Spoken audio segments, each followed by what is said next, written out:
Good evening to all my students, friends. How are you to all? Today I am going to teach you English grammar, class 10th, excellent book, parts of speech. Parts of speech में पहले video में आपने देखा मैंने noun पढ़ाया था, kinds of noun, और ये आपका दूसरा वीडियो है पार्ट्स ऑफ स्पीच का, जिसमें आप पढ़ेंगे काइंड्स ऑफ प्रोनाउन। तो काइंड्स ऑफ प्रोनाउन में देखेंगे प्रोनाउन कितने प्रकार के होते हैं और विथ एग्जाम्पल्स, प्रोनाउन के एग्जाम्पल्स भी देखेंगे कि यहाँ पर कौन कौन से एग्जाम्पल्स आते हैं। प्रोनाउन कितने प्रकार के होते हैं? 11 प्रकार के होते हैं। देखिए यहाँ पर ट्रिक है प्रोनाउन को याद करने का।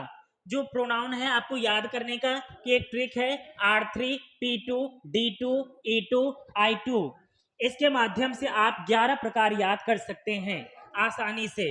यहाँ पर देख रहे हैं प्रोनाउन जो है 11 प्रकार के होते हैं। प्रोनाउन 11 प्रकार के होते हैं। तो यहाँ पर देखिए फर्स्ट प्रोनाउन है आपका रेसिप्रोकल प्रोनाउन।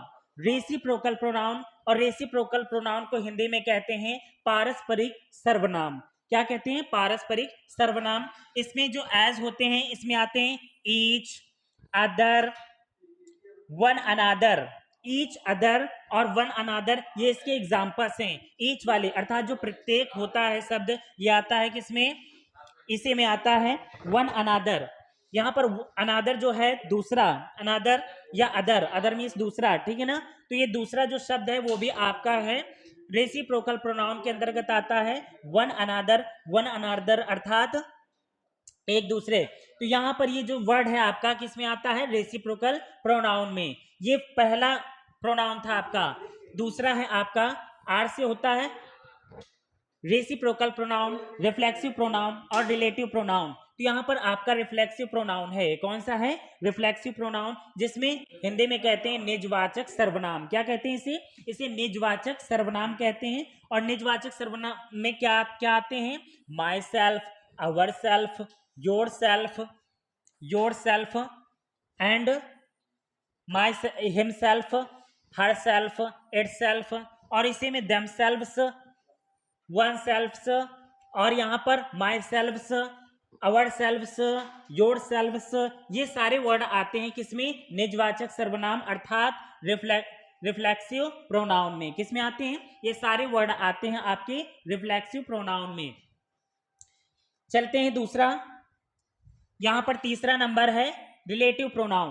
रिलेटिव प्रोनाउन यहाँ पर देखते हैं, ये संबंधवाचक सर्वनाम होता है। इसे हिंदी में कहते हैं संबंधवाचक सर्वनाम, अर्थात जो वाक्य बनाते हैं तो वाक्यों का ये संबंध बताता है।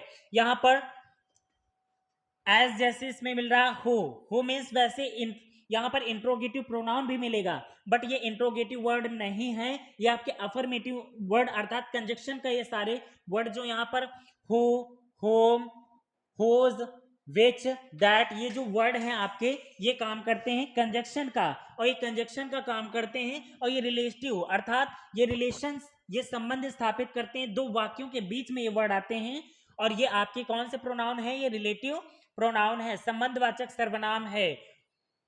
हो, होम और होज, विच एंड दैट, ये आपका है रिलेटिव प्रोनाउन। चौथा प्रोनाउन है आपका पर्सनल प्रोनाउन। ये आपका P2 जो यहाँ पर था तो पर्सनल प्रोनाउन और पोजेसिव प्रोनाउन। तो यहाँ पर देखते हैं पर्सनल प्रोनाउन, ये इसे पुरुषवाचक सर्वनाम कहा जाता है। तो यहाँ पर देखिए आई, मैं, मी, आई का मी हो जाता है, वी का अस हो जाता है, तो I, me, we, us, you, he, him, she, her, it, they, them, etc, ये सारे वर्ड जो आते हैं ये आपके आते हैं पर्सनल प्रोनाउन अर्थात पुरुषवाचक सर्वनाम में।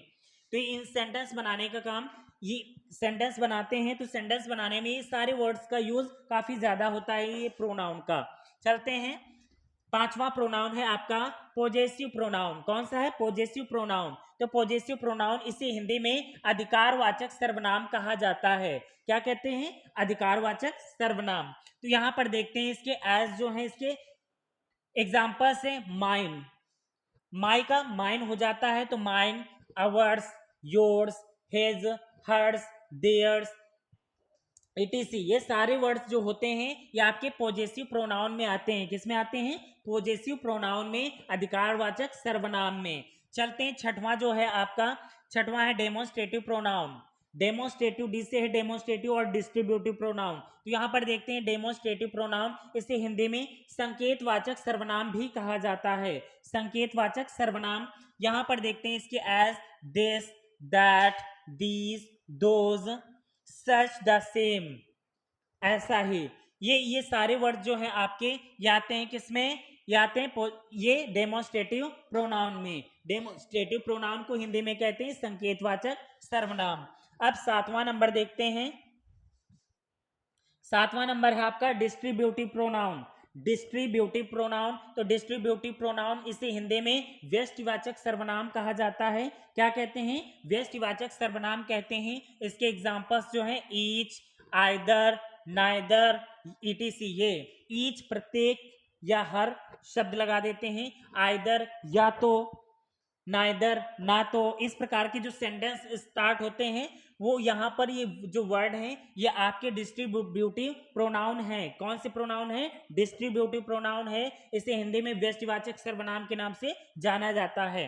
8वां नंबर है आपका एम्फेटिक प्रोनाउन।